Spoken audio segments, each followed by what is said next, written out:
Oi, pessoal. Hoje o nosso assunto vai ser convivência com o ex, diálogo e convivência com os filhos.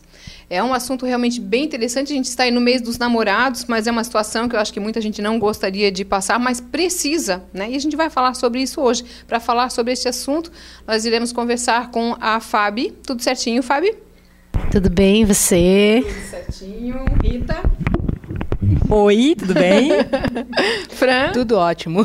Isso, então a gente vai falar aí sobre a convivência com o ex, né? A gente vai falar sobre o diálogo e também para quem tem filhos, como é que fica então o relacionamento e a convivência com esses filhos. A gente tem que pensar, acabou uma convivência, um relacionamento, mas os filhos, né, continuam e eles precisam ser educados, precisam ser bem criados, né? Então tem que pensar muito nisso. Não deu certo o casal, mas se tem filhos, é neles então esse momento que tem que ser pensado. A minha experiência com esse assunto é a experiência que eu tenho de vida com as pessoas que eu convivo. Amigos, parentes, né? E eu já vi os dois lados, Annelise. Eu já vi gente que se dá super bem, que tem um convívio maravilhoso. Inclusive, eu tenho uns primos lá em Itajaí que são separados, casaram, cada um casou de novo. O filho deles fez o casamento, entrou a família inteira com seus respectivos, aquela coisa linda, todo mundo se dando super bem. Tenho amigos que convivem super bem com as esposas, que têm um convívio familiar mesmo, de Natal passar junto, cada um com o seu marido, com a sua esposa, os filhos todos juntos.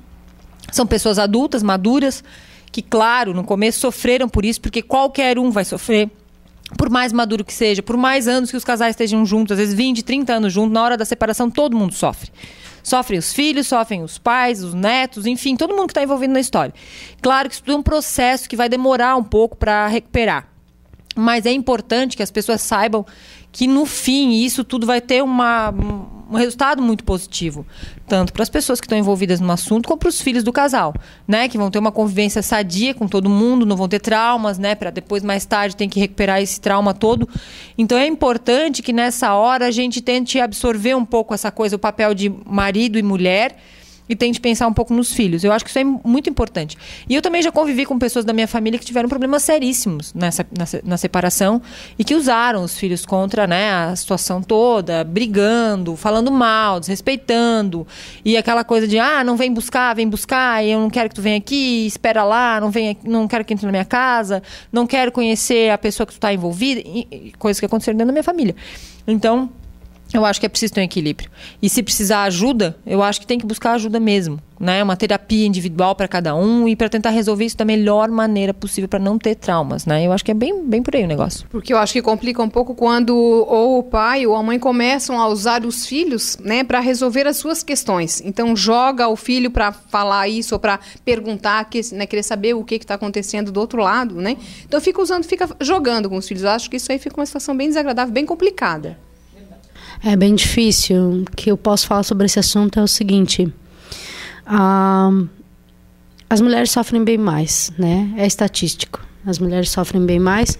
Não, mas você está achando sempre que o homem não tem essa perspectiva do sofrimento? Tem. Mas como na maioria das vezes os filhos ficam com a mulher, né? Essa continua sendo uma grande regra ainda, embora o pai, o homem, eu conheço 1, 2, 3, 4 talvez pais em toda a minha militância como advogada até, que tenham sido pães, sabe?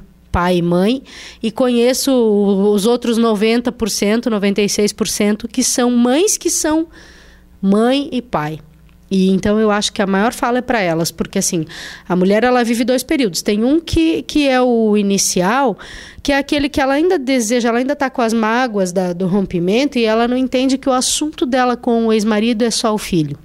Então ela, como disse a Rita, usa a criança para puxar outros assuntos. Ou fica telefonando, incomodando quando não é o caso. Tem esse comportamento. Mas tem a fase do amadurecimento, tem que chegar a essa fase, né? Entender que a conversa é só o filho.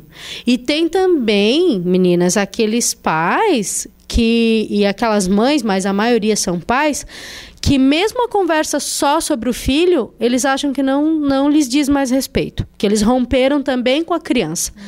E eu sempre digo o seguinte, as pessoas têm que entender que Os filhos da falta de dinheiro, que é aquela criança que não recebe pensão, um dia a criança, nem que seja por ela própria, se ela não tiver ninguém, ela vai crescer, vai ganhar o dinheiro dela e vai estar resolvido isso. Mas os filhos da falta de amor, esses, a sociedade não vai resolver.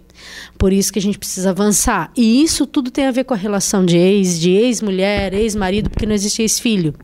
A grande fala é essa: filho é para sempre. Eu falando por mim, assim, vocês acompanharam todo o processo que eu tive, de separação e tal. Então, assim, no começo foi bem conturbado, sabe? Até já falei num outro programa aqui sobre isso. E, realmente, a relação com o filho, ela veio melhorar depois que eu, como se diz, depois que eu consegui absorver que, realmente, aquela relação tinha terminado. E que daquela relação só tinha uma coisa boa, que era o nosso filho. Não é meu filho, não é filho dele, é o nosso filho, que vai ser para sempre. Sempre vai ser nosso. E a nossa relação tem que ser de boa convivência. Então, assim, depois que consegui absorver isso, que as coisas começaram a se assentar, a gente até começou a ter uma convivência mais pacífica. Onde hoje o Leonardo é o objetivo meu, tanto dele, e a convivência ele começou a participar tanto da minha vida como da vida do pai. E é importante o pai estar presente. E eu sempre briguei para que o pai nunca ficasse ausente. A figura masculina, como se outro menino, ele vai ter uma figura masculina, e a figura que ele tem que se espelhar seria no pai, e não numa terceira pessoa, um amigo da escola, ou o pai do amigo, ou vô. Pode até ajudar, né, Annelise? Mas eu acho que a figura do pai é importante. O pai tem que estar presente na escola, tem que estar presente na hora vaga, tem que estar presente na hora de dormir, na hora de conversar. Enfim, eu acho que o pai precisa estar junto ali do filho e não deixar a mãe totalmente desamparada. Eu acho até que o filho ou a filha esperam por isso, né? Exatamente. Eles esperam porque eles querem continuar a ser amados. Como eles continuam amando, eles querem também ter esse retorno, esse amor, né?